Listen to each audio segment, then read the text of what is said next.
Arahato Samma Sambuddhassa. Namo tassa bhagavato arahato samma sambuddhassa. Namo tassa bhagavato arahato samma sambuddhassa. Terpujilah Sang Bhagawa yang Maha Suci, yang telah mencapai kenalan sempurna. Terpujilah Sang Bhagawa yang Maha Suci, yang telah mencapai kenalan sempurna. Terpujilah Sang Bhagawa yang Maha Suci, yang telah mencapai kenalan sempurna.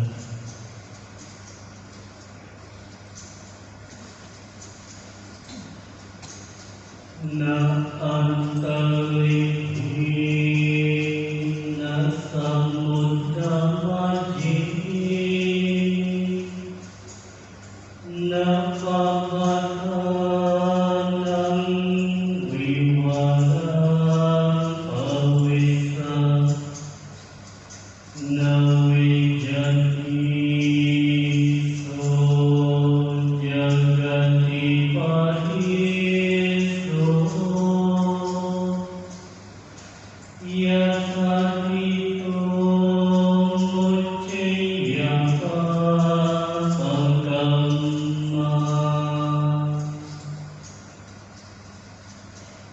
tidak di langit, di tengah lautan, di celah-celah gunung atau dimanapun juga dapat ditemukan suatu tempat bagi seseorang untuk dapat menyembunyikan diri dari akibat perbuatan jahatnya.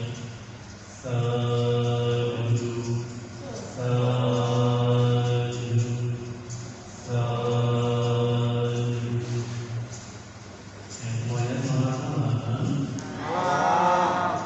Masih dari Bapak yang selamatnya ya.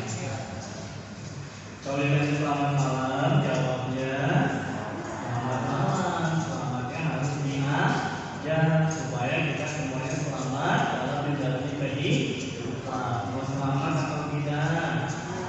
Kalau mau selamat, selamatnya diajak apa ditinggal? Diajak. Ada orang saja. Aman semua berada di sini. Ada saya saja. Jadi mana-mana sama aja. Ajak terus. Selamat terus. Baik. Oke, kita ulang ya. Semuanya selamat malam.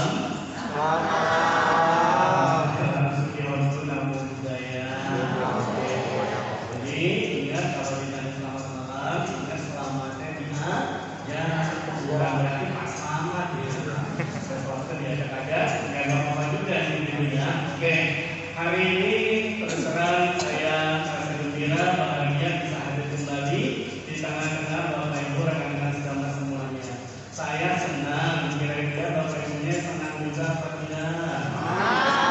Apa bosan, mau ini lagi, gitu ya. Tadi sempat ngobrol sama Pak Andi, ya juga ya. Saya udah berapa kali ke sini, tetapi hanya mengambil kesempatan yang dijadwalkan oleh Romo Andreas sama Kili kalau nggak salah ya, dikasih kesempatan dari Rohaniwan dan Lembaga Indonesia untuk sharing. Dikasih sama Romo Andreas jadwal sampai 1 tahun. Kalau nanti saya ngisi bulan Oktober November, kalau umurnya panjang, nanti ngutang begitu. Akhirnya saya melihat kesempatan, saya ada yang kosong nih, udah bulan Februari aja sih. Nah ternyata belum lama udah sharing juga, tapi mudah-mudahan bisa bosan begitu ya, Bapak Ibu ya. Jadi hari ini adalah kesempatan baik kita semua untuk sama-sama belajar Dhamma. Apa yang mau kita pelajari bersama? Judulnya adalah bukti bahwa perbuatan baik dan perbuatan buruk itu nyata. Benar nggak kira-kira perbuatan baik dan perbuatan buruk itu nyata adanya, nyata akibatnya dalam kehidupan kita sehari-hari? Siapa di sini yang suka berbuat baik? Oke, masih sedikit. Siapa di sini yang suka berbuat baik tapi nggak mau ngaku? Kalau akhirnya ngaku. Ya, jadi artinya kita sering berbuat kebaikan, tetapi kebaikan yang telah kita lakukan baik hari ini maupun kemarin-kemarin, kira-kira akibatnya sudah kita terima atau belum? Sudah. Apa? Baca kira-kira. Bahagia. Bahagianya di mana? Di dalam ini ada kebahagiaan. Bahagianya bukan kelihatan enggak? Oke. Kita merasa bahagia. Apalagi kira-kira akibat dari perbuatan baik? Oke, kita meditasi. Belum selesai ya. Oke. Siapa di sini yang pernah mendapatkan karma buruk, tetapi ketika karma buruk berbuat ada yang membantu? Ada yang nolong. Pernah ngalamin seperti itu? Sering ya, ada yang pernah, ada yang sering. Itu artinya berarti kita ditolong oleh karma baik yang telah kita lakukan sendiri. Saya ngomong pakai masker, enak nggak ya kedengarannya? Enakan gini sama aja. Sama aja ya. Udah bukanya. Enakan mana? Enakan gini. Ya sudah ya. Nah, ini oleh untuk masker ya. Oke. Intinya diganti sarungnya ya. Biar aman Gantengnya semuanya. hilang. Hmm? Ntar gantengnya hilang. Oh, gantengnya hilang. Ini nggak apa-apa lah ya. Oke. Sampai mana tadi? Sampai akibat dari perbuatan baik. Betul ya. Kalau kita sering berbuat baik, kalau lagi ada kesusahan banyak yang nolong. Betul nggak? Itu artinya berarti kita mengalami atau merasakan ada bukti dari perbuatan baik. Saya di bulan Juni kena COVID. Kena COVID-nya ya untunglah nggak terlalu parah karena sudah vaksin 2 kali. Tetapi kena COVID-nya di Pekanbaru, bukan di Tangerang. Nah, ketika di Pekanbaru kebetulan ada acara. Jadi ketika saya sakit, hidungnya dicolok-colok, yang kanan yang kiri sama tenggorokan, 3 kali colok, 3 lubang, bayar 900.000. Mahal atau murah? Mahal ya. Tetapi masih beruntung itu tidak pakai duit saya pribadi, tapi dibayarin sama panitia. Panitianya dari Departemen Agama. Pulangnya setelah 14 hari juga sama, dicolok lagi, bayar lagi, tapi saya nggak keluar duit. Nah, selama proses sakit yang kasih obat banyak, yang kasih makan juga banyak. Ada yang transfer kirim duit untuk pesan makanan. Kira-kira enak nggak begitu? Waduh, mantap. Mau nggak kayak gitu? Obatnya nggak enak, yang sehat ya. Walaupun mungkin rasa begitu, tapi lebih baik adalah kita sehat, begitu ya. Tetapi artinya kalau kita pernah atau sering berbuat baik, kita dapat pertolongan. Kalau dalam kesusahan, saya yakin pasti bapak ibu yang hadir di sini juga pernah atau bahkan sering mendapatkan pertolongan, mendapatkan buah dari kebajikan yang pernah dilakukan. Ya, tadi saya baca gambarnya. Kira-kira kita bisa nggak menghindar dari perbuatan buruk yang telah kita lakukan? Tidak. Jawabannya tidak bisa. Tetapi pertanyaan saya, kita lebih sering berbuat baik atau lebih sering berbuat buruk? Berbuat baik, gitu ya. Di wihara ngomel-ngomel tidak? Tidak. Di rumah ngomel-ngomel tidak? Kalau begitu lebih baik tinggal di rumah atau di wihara? Semua itu kan ngomel, gitu ya.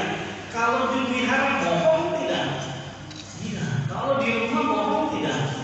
Sering. Berarti supaya nggak bohong bagaimana? Rumahnya tidak wihara. Tinggal di artinya apa?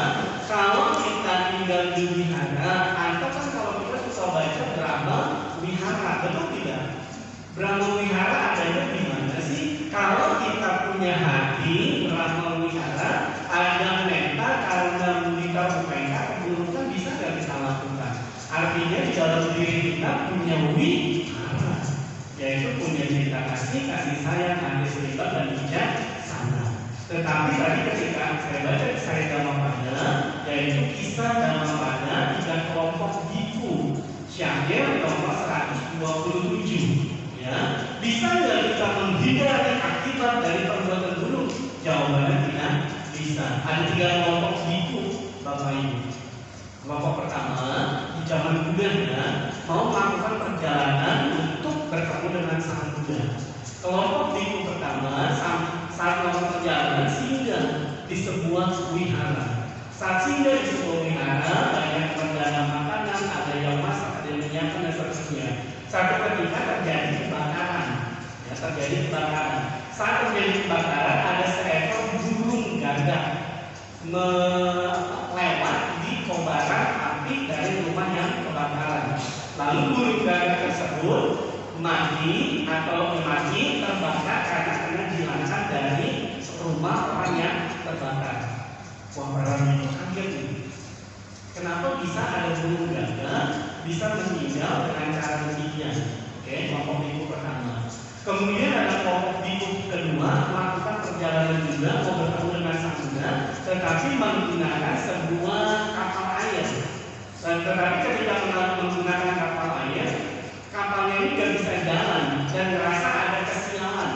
Nah, ternyata dari semua orang tersebut, penumpang dan para biku akhirnya mengundi, kira-kira siapa yang bawa sial, yang bawa tidak beruntung. Nah, ternyata setelah diundi beberapa kali, yang keluar yaitu nama istri dari kaptennya, kapten kapalnya. Nah, mengetahui istri kapten yang membawa sial, akhirnya dilakukan, ya sudah, silakan turunkan istri saya. Nah, turunnya bagaimana? Turunnya supaya saya tidak melihat dia. Akhirnya istrinya tersebut lehernya diikat sama sebuah pemberat, jadi dibuang ke laut langsung tenggelam. Oke, jadi istrinya si kapten mengikat lehernya dengan sebuah pemberat langsung dimasukkan dibuang ke laut.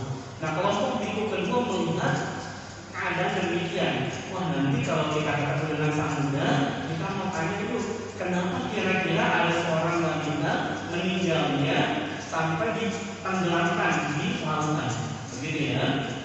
Kelompok biku ketiga sama melakukan perjalanan juga untuk bertemu dengan Sang Buddha. Tetapi kelompok biku ketiga ini satu ketika bermalam di sebuah gua. Ternyata pas bermalam di sebuah gua, pintunya tertutup dengan sebuah batu karang. Ditolong-tolong sama warga, ditolong sama yang lain, pintunya nggak bisa terbuka. Akhirnya para biku bertahan di dalam gua tersebut selama 7 hari, nggak makan, nggak minum.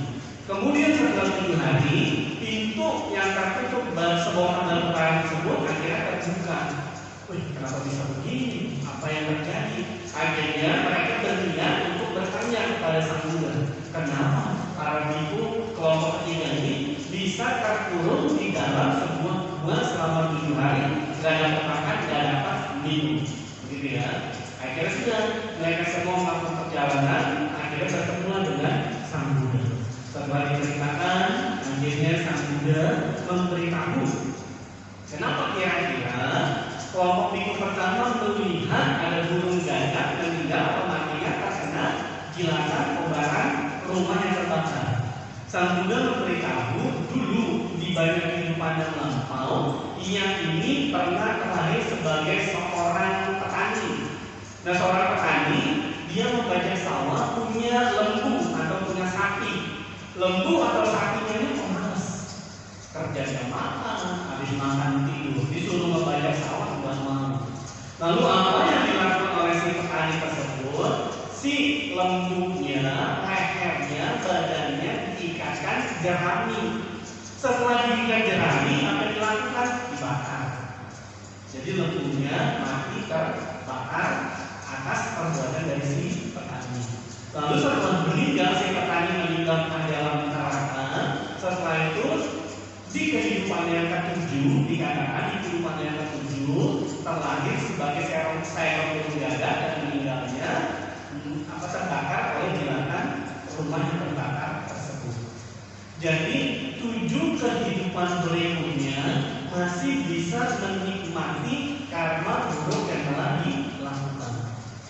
Oke, jangankan misalkan kita ngomel nggak apa-apa, gitu ya, sering ngomel, sering berbuat jahat dan seterusnya. Tapi perbuatan buruk bisa berbuat di kehidupan sekarang atau bisa berbuat di kehidupan berikutnya. Kelompok kedua, kenapa bisa ada seorang wanita meninggalnya lehernya diikat oleh pemberat langsung dimasukkan ditenggelamkan di sebuah laut, gitu ya.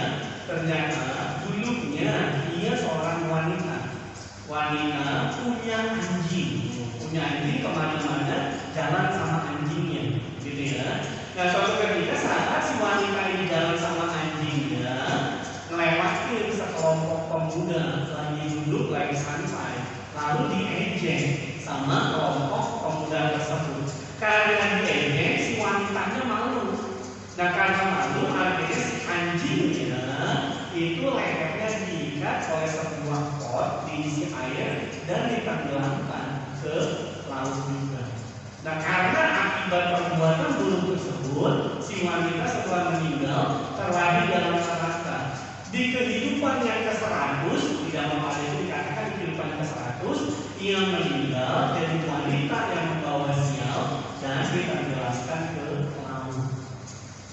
100 kehidupan berikutnya masih bisa menerima akibat dari perbuatan jahat. Oke. Kelompok ketiga, kenapa sekelompok biku bisa terkurung di dalam sebuah gua? Dulu mereka terlahir sebagai seorang pemuda, lagi main-main, tiba-tiba ada iguana atau semacam seperti kadal ya. Ada iguana atau kadal itu masuk ke sebuah bukit kecil, masuk ke lubang. Nah mereka dengan senang hati menutup lubang-lubang yang ada di bukit tersebut. Setelah ditutup, 7 hari kemudian mereka ingat. Nah setelah mereka ingat akhirnya dibuka lubangnya.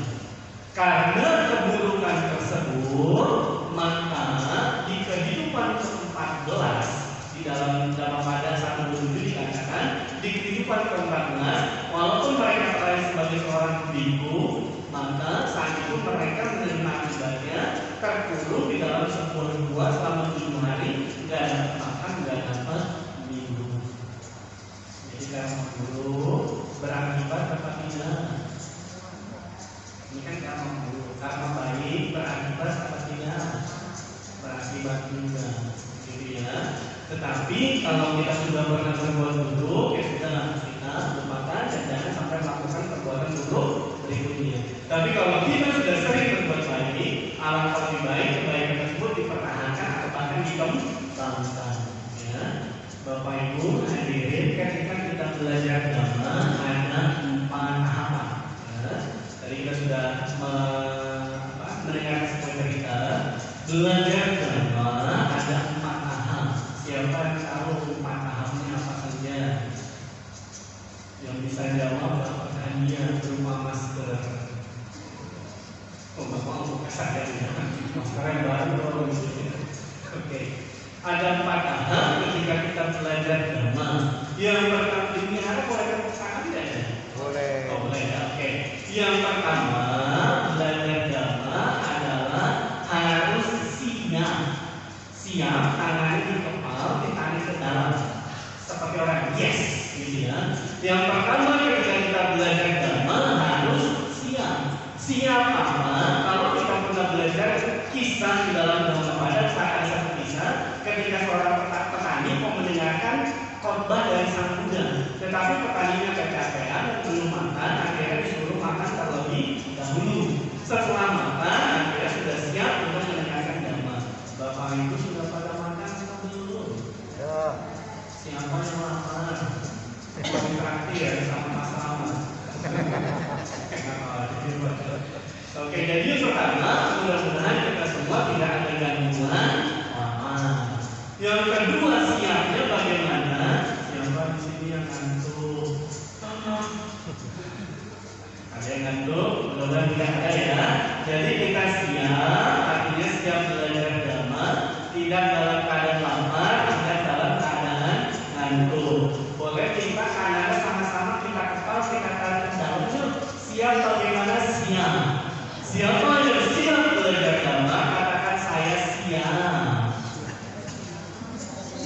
Siapa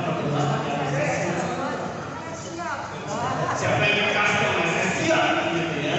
Siapa yang siap untuk belajar dhamma katakan saya siap. Ya, yang pertama saya siap untuk belajar dhamma. Yang kedua kalau sudah siap untuk belajar dhamma, yaitu sadar. Jangan badannya di sini, pikirannya terpikir besok masak apa ya. Cucian bukan saya apa. Artinya apa? Badannya di sini, pikiran akan melawan kemana-mana bentayangan. Kalau kenapa-napa nanti bisa jadi mau bentayangan, mau enggak ya? Baiknya kita sadar, kita fokus bahwa saat ini sama-sama ada di sini, fisiknya di sini, batinnya juga ada di sini. Sadar itu bagaimana? Sadar katanya anjali yo. Siapa yang sadar katanya anjali. Oke, siap bagaimana? Saya siap, saya sadar. Oke, yang ketiga setelah siap dan sadar, apa itu yang ketiga? Yang ketiga, kita akan mengetahui apa sih yang mau kita pelajari. Artinya saya tahu di mana?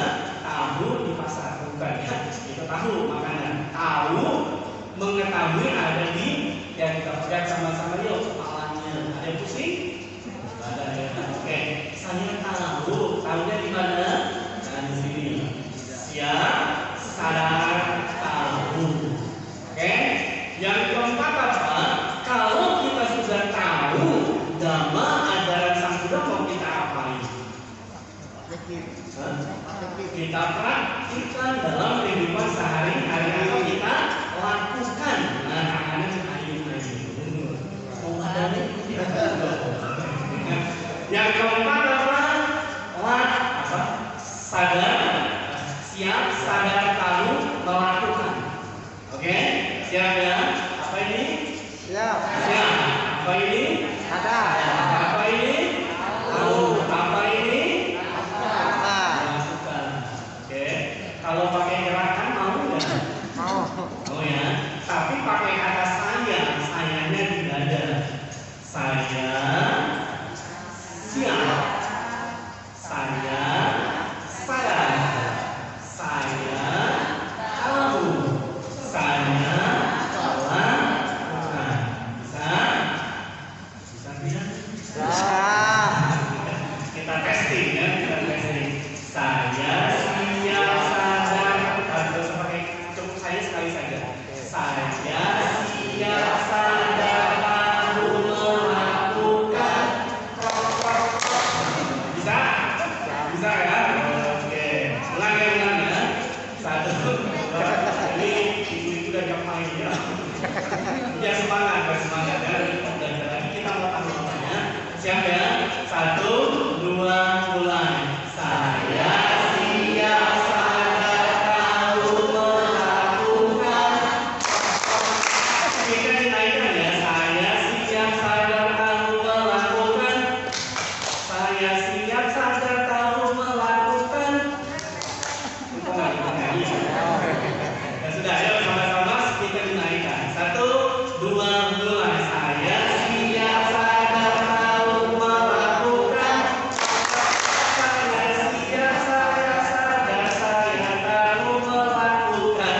Saya siap melakukan. Tangan dulu semuanya. Kalau yang langsung, gerakannya ketiga. Ya, oke. Sekarang yang mau kita ketahui supaya kita lakukan dalam kehidupan sehari-hari apa ini? Kita mau mengetahui ada tidak bukti dari kebaikan, bukti dari keburukan. Kira-kira ada enggak? Tadi kan kita sudah lihat bukti dari perbuatan buruk, betul ya? Tapi pertanyaannya nih, ada enggak yang sering berbuat baik tapi malah dapatnya karma buruk terus? Ada ya. Saya punya teman yang habis berdana kepada pengemis, beberapa menit kemudian ketabrak beca. Oke. Ada orang mengumpulkan dana, menggalang dana bansos, ada yang ngomongin. Ada yang jadi kalau gitu mungkin orang berpikir kok berbuat baik malah dapatnya karma buruk.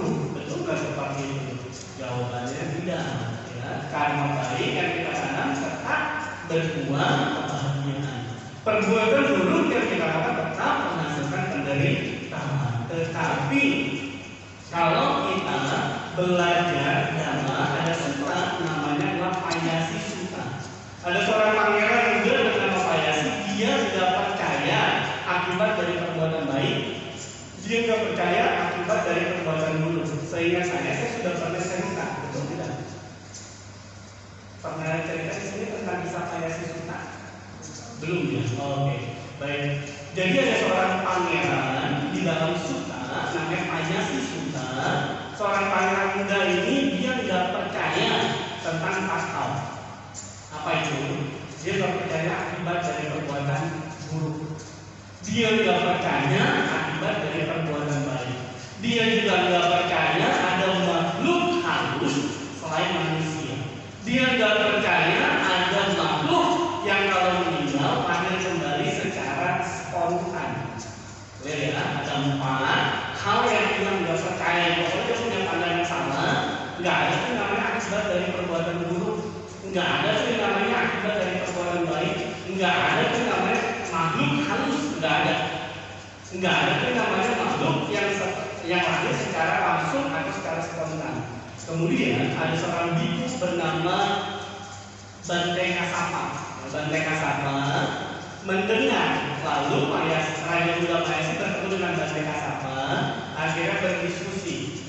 Pangeran, apa yang menyebabkan pangeran memiliki pandangan tersebut? Oh, Bante, saya punya saudara, saya punya sahabat, saya punya teman, saya punya kerabat yang punya kelakuan jahat, suka membunuh, suka mencuri, suka melanggar sila, pokoknya berbuat jahat deh, mabuk-mabukan dan seterusnya. Oke? Tapi Bante, ketika dia sakit, saya datang nih ketika orang tersebut dan bertanya, saya pesan gini saudaraku, kamu kan sering berbuat jahat. Karena kalau orang jahat setelah meninggal lahir kembali dalam neraka. Nanti kalau kamu benar-benar telah dalam neraka, kamu kasih tahu saya ya. Katanya gitu, clear? Oke, baik Baginda. Nanti kalau saya sudah sampai neraka, saya kasih tahu Baginda. Ternyata Bante sampai sekarang nggak ada sanak saudara saya berbuat jahat. Setelah meninggal saya pesankan demikian, dia nggak kasih tahu ke saya. Kalau begitu Bante tidak ada itu namanya alam neraka. Kalau begitu Bante tidak ada itu namanya akibat dari perbuatan jahat. Kemudian Bante Kasapa memberikan ilustrasi perumpamaan. Baginda, misalkan ada seorang penjahat, ada seseorang yang berbuat jahat di kerajaan kamu, lalu kamu memerintahkan seorang algojo untuk memenggal kepalanya.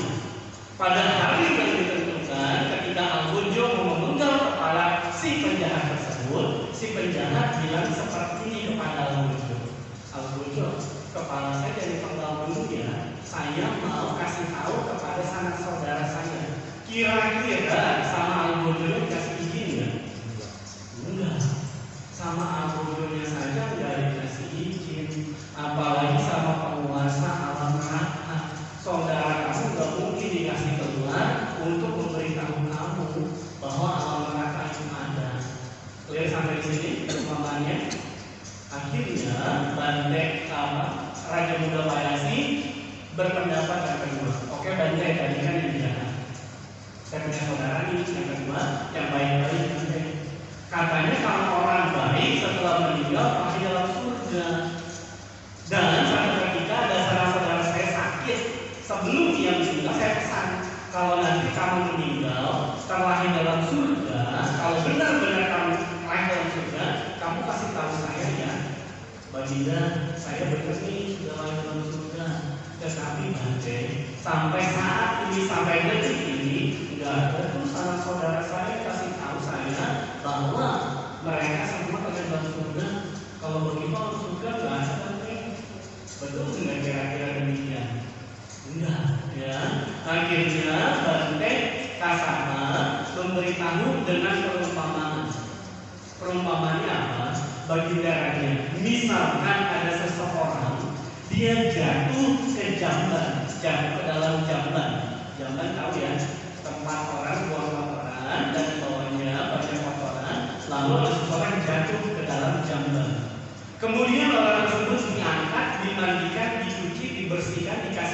pakaian yang wangi, pakaian baik, yang bersih, yang bagus, yang berkualitas.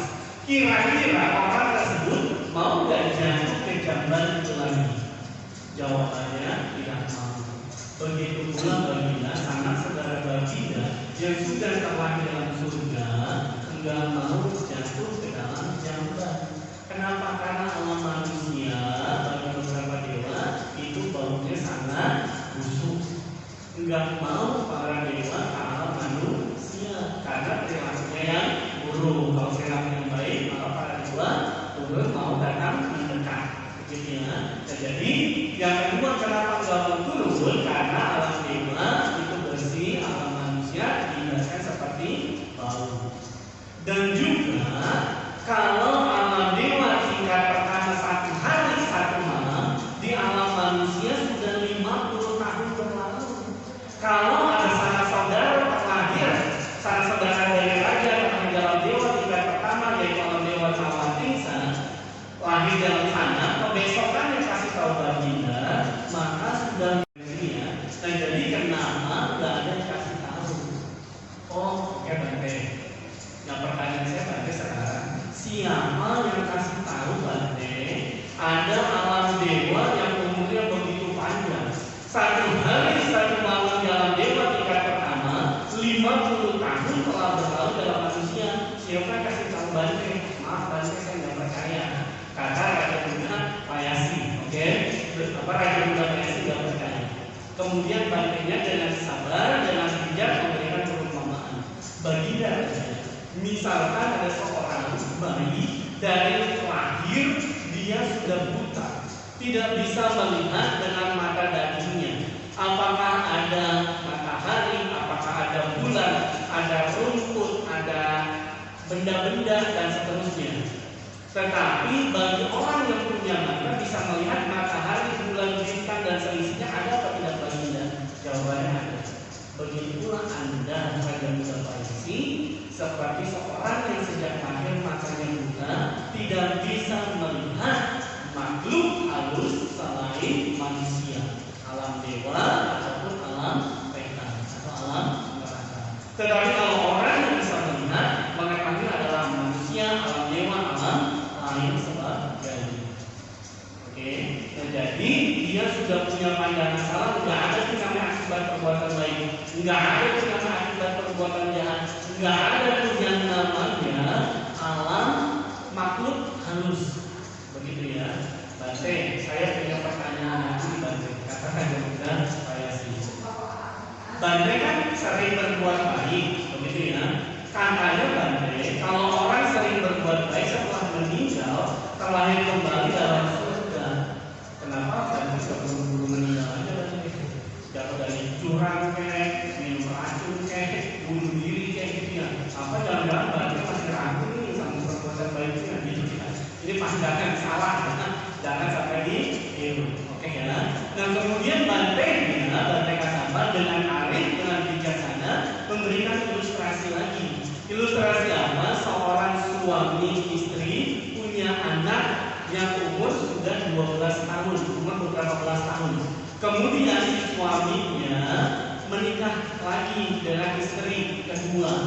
Nah, saat istri keduanya hamil, suaminya meninggal.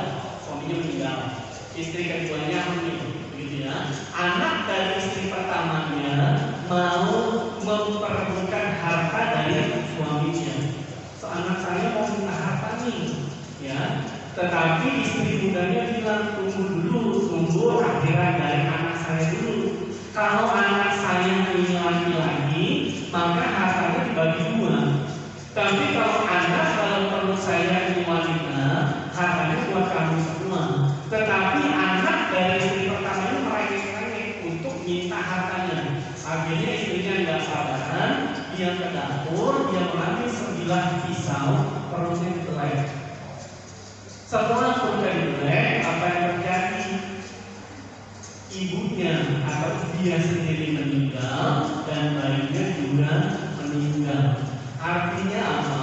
Kalau kita berbuat baik, mengharapkan buah dari kebaikan, sama seperti kita memperoleh perbuatan baik kita sendiri, mencelakakan diri kita sendiri.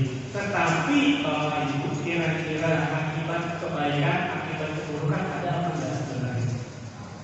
Ada. Nah ternyata setelah itu Raja Bunda Payasi kasih tahu kepada Banteng sebenarnya pada saat perumpamaan pertama saya sudah paham. Hanya saja saya ingin terus bertanya, mengetahui pemahaman kebiasaan dari Banteng, akhirnya saya bertanya terus. Nah kemudian Raja Bunda Payasi menyatakan berlindung kepada Buddha, Dhamma dan Sangha. Oke.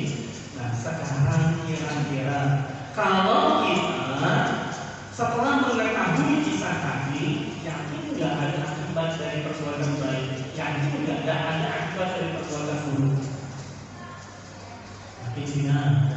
Yakin ya. Ada nggak alam dewa? Ada nggak alam neraka? Ada. Ya.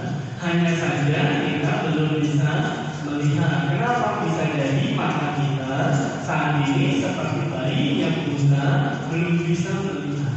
Tapi bagi orang yang sudah bisa melihat, punya mata dhamma, punya jiwa caku, bisa melihat, atau punya telinga dewa, bisa mendengar suara-suara selain manusia.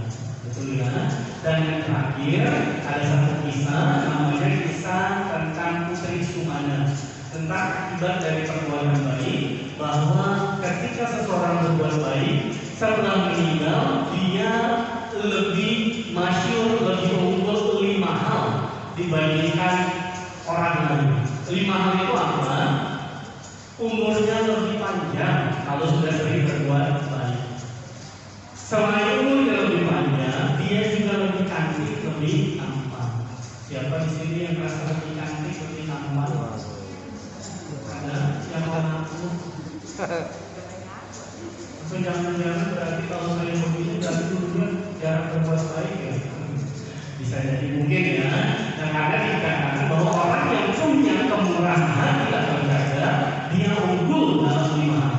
Umurnya lebih panjang, dia lebih cantik, dia cantik atau tampan, dia lebih bahagia, dia lebih masyhur, dan dia lebih kuat di dalam dhamma atau punya bala di dalam dhamma. Ketika dia telah dalam dewa, unggul 5 hal. Kemudian dia lahir kembali dalam manusia, unggul 5 hal. Kemudian menjadi biku juga sama. Orang yang dulunya suka berjana, ketika jadi biku lebih sering diminta menerima dana hibah, sering diminta menerima dana obat-obatan, sering diminta untuk menerima dana jubah tempat tinggal. Dan dengan siapapun yang berada, orang di sekelilingnya punya pikiran cinta kasih. Jadi kalau itu berkah dari berbuat baik besar tidak? Jawabannya besar. Oke. Nah ini yang berjudulnya bukti perbuatan baik dan belum itu nyata. Tetapi apakah kita hanya melihat bukti perbuatan baik kalau dalam surga? Jawabannya adalah dan demikian. Buddha juga mengajarkan kita untuk membuktikan bahwa dengan mempraktikkan dhamma kita bisa terbebas dari segala macam bentuk penderitaan. Bisa jadi kita membuktikan bahwa kita bisa terbebas dari bentuk penderitaan? Jawabannya bisa. Tapi caranya bagaimana? Kalau berpisah dengan yang dicinta, sedih apa tidak? Sedih. Kalau begitu sudah bisa terbebas dari penderitaan? Belum. Sakit gigi sedih tidak? Sakit gigi sedih tidak? Sedih. Giginya sedih tidak? Gagah. Gak gitu ya. Oke. Nah ketika kita masih mengalami sedih, berarti seperti dalam Manggala Sutta, berarti kita batinnya masih belum terbebas dari namanya kesedihan. Asokan, wiraja, hema. Apa itu artinya? Tiada sedih tanpa roda penuh damai. Kalau sudah tiada sedih tanpa roda penuh damai, maka bisa terbebas dari segala macam bentuk penderitaan. Mari sama-sama kita buktikan, semoga kita bisa terbebas dari segala macam bentuk penderitaan. Bukti kebaikan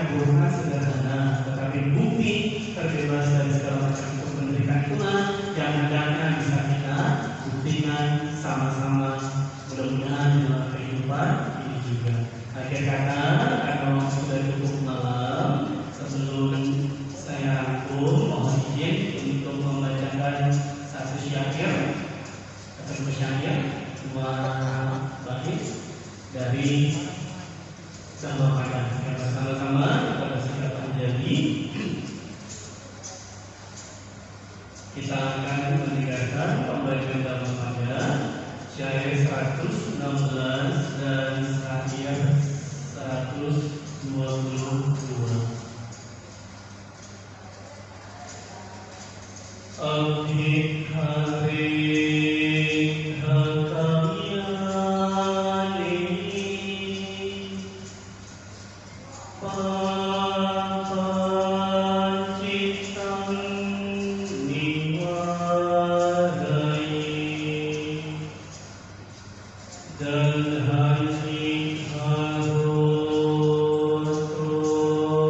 punyang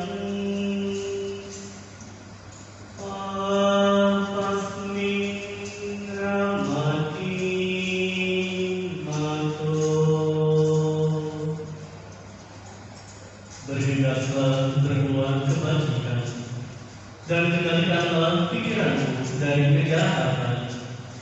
Barang siapa lamban berbuat baik, maka pikirannya akan senang dalam kejahatan.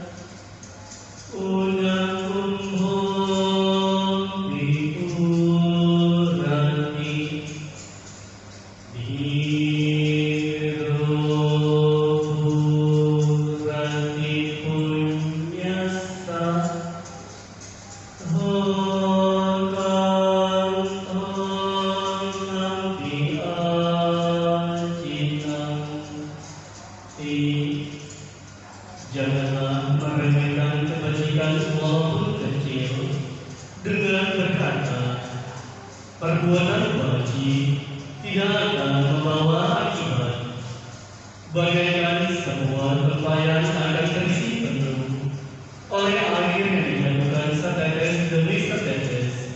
Demikian pula orang bijaksana sedikit demi sedikit memenuhi dirinya dengan kebajikan.